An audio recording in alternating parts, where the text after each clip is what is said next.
నమస్కారం. ఓం గం గణపతియే నమః. ఓం నమః శివాయ. ఓం శ్రీమాత్రే నమః. సర్వమంగళ మాంగళ్యే శివే సర్వార్థ సాధకే శరణ్యే త్రయంబకే దేవి నారాయణి నమోస్తుతే. కుంభరాశి సంచార ఫలితాలు వివిధ రాశులలో ఎలా ఉంటుంది మనం ఈరోజు పరిశీలిస్తాం. అయితే మొట్టమొదటిగా మేషరాశి. మేషరాశి వారికైనా పర్లేదు, మేష లగ్నం వారికైనా కానీ కొద్దిగా సిమిలర్ గా వస్తాయి అన్నమాట రిజల్ట్స్. సో మేష రాశి వారికి శని దశమ లాభాధిపతి అవుతాడు. సో మేష రాశి వాళ్ళకి శని దశమ లాభాధిపతి అయ్యి లాభంలో ఇప్పుడు ఉన్నాడు, స్థితి పొంది ఉన్నాడు. సో మేష లగ్నం వారికైనా కానీ మేష రాశి వారికైనా కానీ ఏ విధమైన ఫలితాలు, అటు శని దశమాధిపతిగా వృత్తికారకుడు అవుతాడు, ఇన్ జనరల్ గా కూడా కర్మకారధిపతి కూడా అవుతాడు. కాబట్టి ఈ కర్మ ప్లస్ లాభాధిపతి ఫలితాలు మిక్స్డ్ రిజల్ట్స్ ఎలా వస్తాయి మనం ఈరోజు చూసుకుందాం. అయితే మేషరాశి వారికి ఏంటంటే మేషరాశికి కుజుడు అధిపతి, అంటే అంగారకుడు అధిపతి. ఈ అంగారకుడికి శనికి ఇద్దరికి అసలు పడదు. శని వాయుకారకుడు, కుజుడు అంగారకుడు అగ్నికారకుడు అన్నమాట. ఈ ఇద్దరికి అసలు పడదు. సో ఇతను మేషరాశి వారికి శని ఎలా ఇస్తాడు అని అంటే వృత్తికారకుడు కాబట్టి శని, అలాగే లాభాధిపతి కూడా లాభంలో ఉన్నాడు కాబట్టి ఈ మేషరాశి వారికి అటు వృత్తిలో అయినా కానీ, లేదా ఏదైనా వ్యాపారంలో అయినా కానీ, లేదా కొత్తగా ఏదైనా నూతన ఉద్యోగ ప్రయత్నాలు చేద్దామని అనుకున్నా, లేదా ఉద్యోగంలో ఉన్న వారికి కూడా ప్రమోషన్ల కోసం ఎదురు చూస్తున్నాము అని అనుకున్న వారికి కూడా అంత మంచి ఫలితాలు అయితే ఇవ్వడు. కుంభరాశిలోకి మనకి శని జనవరి 2023 నుంచి సంచారం స్టార్ట్ అయింది. ఈ 2024 అక్టోబర్ నవంబర్లో శని రెట్రో అవుతాడు, అంటే వక్రి అయి మరి మకర రాశి ఫలితాలు కూడా ఇస్తాడు.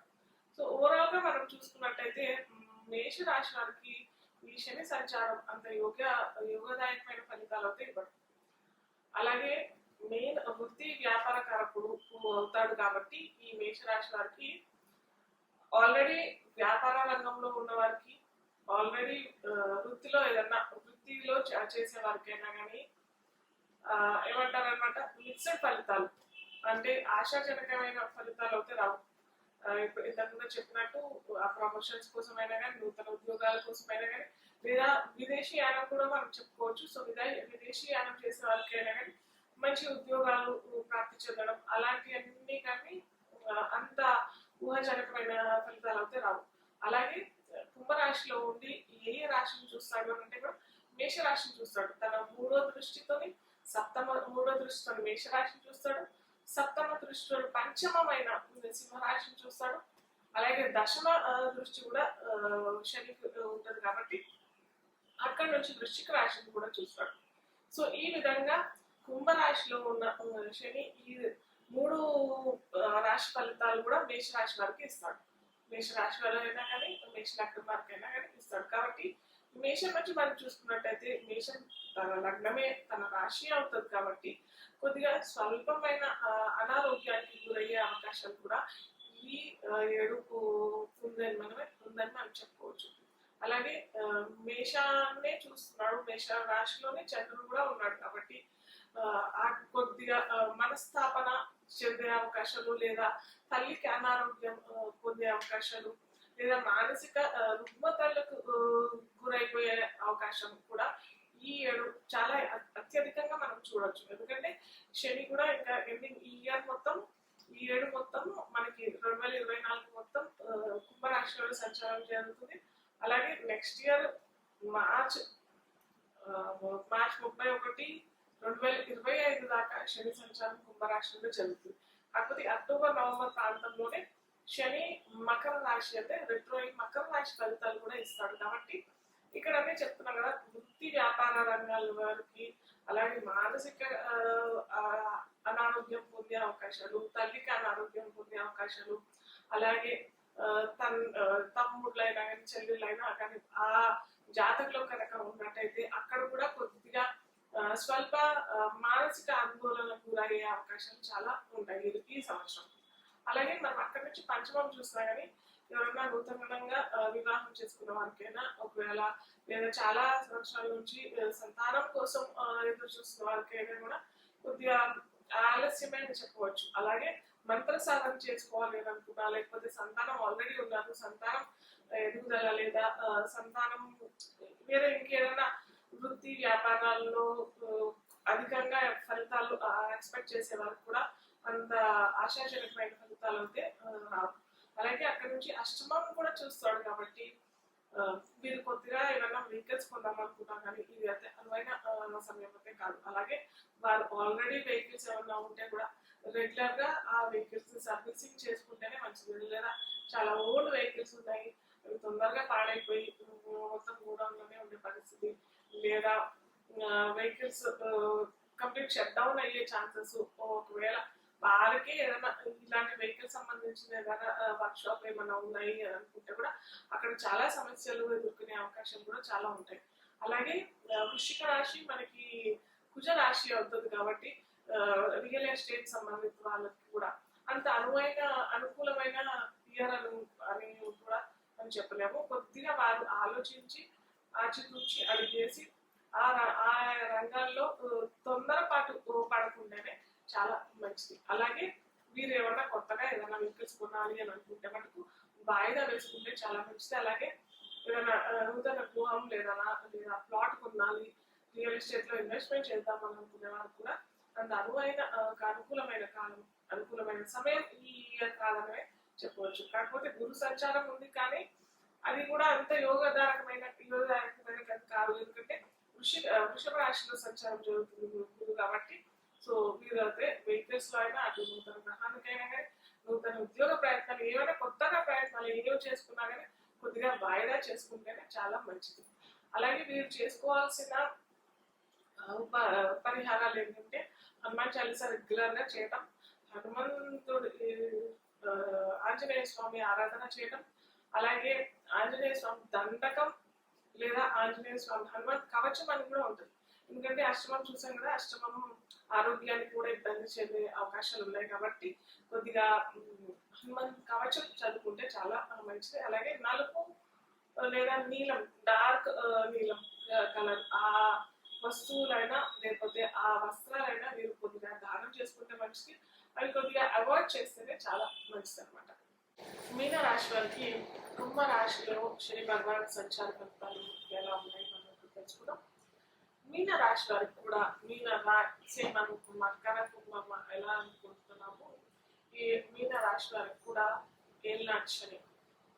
అలాగే మనం అనుకున్నట్టుగానే ఈ లగ్నాలు ఏ లగ్నాల వరకు యాంటీ, ఏ లగ్నాల వరకు ఫ్రెండ్లీ అది చూసుకోవాలి. అది చూసుకొని ఫలితాలు దాని తగ్గట్టుగా పరిహారాలు చేసుకుంటే మనకు ఖచ్చితంగా ఆ ఏళ్ళనాటి శని నుంచి మనం విముక్తి చెందే అవకాశం చాలా ఉంటాయి. సో ఈ మీన రాశి వారికి, మీన రాశి అయినా లగ్నం వరకైనా కానీ ఫ్రెండ్లీ లగ్నాల వరకైనా ఖచ్చితంగా ఏళ్ళనాటి శని అయితే ఖచ్చితంగా విడిపబడుతుంది. అలాగే మీన రాశికి ద్వితీయ రాశి అవుతుంది. కుంభరాశి వారికి కుటుంబం నుంచి ద్వితీయం అవుతుంది. ద్వితీయం కుటుంబం అవుతుంది. కుటుంబంలో ఎదుర్కొనే అవకాశాలు, డబ్బు కూడా అవుతుంది, దాచుకున్న డబ్బు అవుతుంది ద్వితీయం కాబట్టి. దాచుకున్న డబ్బు పరాయణ సొమ్ము అయ్యే అవకాశం చాలా ఎక్కువగా ఈ సంవత్సరం అవుతుంది కాబట్టి ముందరగానే మీరు ఎక్కడన్నా దాన ధర్మాలు ఏదైనా వర్క్ చేసుకోలేకపోతే ఏదైనా ఓల్టేజ్ ఉన్నట్టు కొద్దిగా ఫస్ట్ రాగానే మీకు ఏదన్నా జాబ్లో ఉన్నట్టయితే జాబ్లో ఫస్ట్ మీకు శాలరీ రాగానే ఒక 5% 10% డొనేట్ చేసుకుంటే చాలా మంచిది. ఎందుకంటే ఖచ్చితంగా వెళ్ళిపోతుంది. మీరు 5-10% దానం చేసుకోకపోతే 20% 30% ఇలా పోనషి లాగేసుకుంటాడు కాబట్టి ఖచ్చితంగా ముందరగానే మీరు చేసుకున్నారు అనుకుంటే ఓహో ఈ జాతర ముందరగానే చేస్తారు, మనం చూసి ఆచితూచి వీళ్ళ నుంచి తీసుకోవాలి కాబట్టి ఇంకో ఏదైనా విధంగా తీసుకునే అవకాశాలు ఉంటాయి కాబట్టి అది కొద్దిగా బ్యాలెన్స్ అయిపోతుంది. సో ఈ మీన రాశి వారికి ఏంటంటే మేషం ద్వితీయం అవుతుంది కాబట్టి మేషరాశిని కుంభరాశిలో సంచరిస్తున్న శని భగవాన్ని చూస్తారు కాబట్టి సో సేమ్ అలాగే కుటుంబాలు కలతలు ఏర్పడే అవకాశాలు, కుటుంబంలో సఖ్యత లేకపోవడం, లేదా ఫేస్ ఏదన్నా సడన్ గా ఏదన్నా గాయాలు లేదా గురువులు ఉప్పులు కావడం, ఇలాంటివన్నీ అవకాశాలు వచ్చే అవకాశాలు, చిరాకులు చాలా ఆ, కుటుంబంలో భేదాభిప్రాయాలు రావడం, ఇలాంటివన్నీ జరిగే అవకాశం, ఆ, డబ్బు వల్ల కూడా వచ్చే అవకాశం చాలా ఉంటాయి కాబట్టి నాకు జాగ్రత్తలు ముందరగానే ఇప్పుడు చెప్పినట్టుగానే ముందరగానే డబ్బులు ఎక్కడన్నా డిజైన్ చేసుకుంటే చాలా మంచిది. అలాగే కుంభరాశి నుంచి సింహాన్ని చూస్తారు కాబట్టి మీన రాశి వారికి షష్టం అవుతుంది కాబట్టి షష్టం రుణ రోగ శత్రువు మీద ఉంటుంది కాబట్టి మళ్ళీ ఫ్రెండ్లీ లగ్నాల వారికి అయితే ఇది ఏమంటారు మంచి అవకాశం, లోన్స్ పొందడానికైనా కానీ దీర్ఘకాలికమైన రోగాలు ఉన్నాయి ఆ వాటికి ఉపశమనం మెడిసిన్ లభించడం, లేదా ఏమంటారు ఏమన్నా దీర్ఘకాలికమైన రోగాలతో వారికి సడన్గా నయమైపోవడం, సడన్గా వారికి చికిత్స లభించడం, ఇలాంటి అవకాశాలు చక్కగా ఉంటాయన్నమాట. అలాగే శత్రు పీడ కూడా తగ్గిపోవడం, అంటే సడన్గా శత్రువు మారిపోవడం వల్ల, లేకపోతే వారు ఎక్కడో వెళ్ళిపోవడము, లేకపోతే మీరు కాలం మనం శత్రువుతో నిర్వహిస్తున్నాం కదా కాబట్టి అది తొందరగా లేదా ఏదైనా మధ్యవర్తిత్వం కమ్యూనికేషన్ వల్ల అది బ్యాలెన్స్ అయిపోవడం, ఇలాంటి అవకాశాలు జరిగే అవకాశాలు అది ఫ్రెండ్లీ అయితే అవుతాయి. అదే యాంటీ అయితే మనకు ఖచ్చితంగా నేను చెప్పుకునేది మనం చెప్పుకున్నాము నా రోగ శత్రుపీడ ఎక్కువగానే ఎదిగే అవకాశాలు చాలా చాలా ఉంటాయి. అలాగే వృశ్చికాన్ని కూడా చూస్తాడు శని భగవానుడు అక్కడి నుంచి కాబట్టి కుంభరాశి నుంచి కాబట్టి వీరికి అది నవమం అవుతుంది.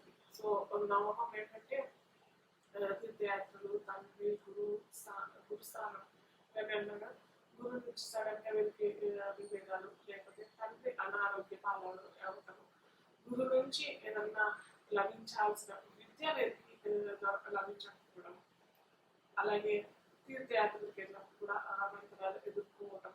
సో అందుకే నేను చెప్తాను ఇలాంటి మళ్ళీ చెప్తాను యాంటీ టెక్నాలజీ ఖచ్చితంగా రిసీవ్ చేసుకోకపోవడమే మంచిది. ఎందుకంటే మీన రాశి వారికి కూడా ఈ సంవత్సరం పొడవునా రేపు నెక్స్ట్ ఇయర్ 2025 31 మార్చి దాకా మనకి శని భగవాన్ ఇక్కడే సంచరిస్తున్నారు కాబట్టి ఖచ్చితంగా ఏకాక్షరి ఉంటుంది. రేపు తర్వాత కూడా ఏకాక్షరి ఉంటుంది. రేపు ఇంకా 2.5 years కూడా ఏకాక్షరి ఖచ్చితంగా ఉంటుంది కాబట్టి ఖచ్చితంగా మీరు దూర ప్రాంతాలు విజిట్ చేయాలనుకుంటున్న కూడా చేయకపోవడమే మంచిది. దగ్గర ప్రాంతాల్లో ఏమైనా కుటుంబాలు విజిట్ చేస్తే చాలా మంచిది. అలాగే మీన రాశి వారు గురువారాలు దత్త క్షేత్రాలు విజిట్ చేయడం, లేకపోతే దత్త పారాయణ చేసుకోవడం, నీలిమ రంగు వస్త్రాలు శనివారం శని భగవానుడు ప్రీతి కొరకు నూనె దానం శనివారాలు చేసుకుంటే, దీపారాధన కోసమైన కానీ ఆవ నూనె, నువ్వుల నూనె కనుక శనివారం ఇచ్చి, అలాగే శని ప్రీతి కొరకు శని జపం, తర్పణం, హోమం, దానం ఇవన్నీ చేసుకుంటే మనకు మీన రాశి వారికి కూడా సత్ఫలితాలు లభించడానికి అవకాశం ఉంది.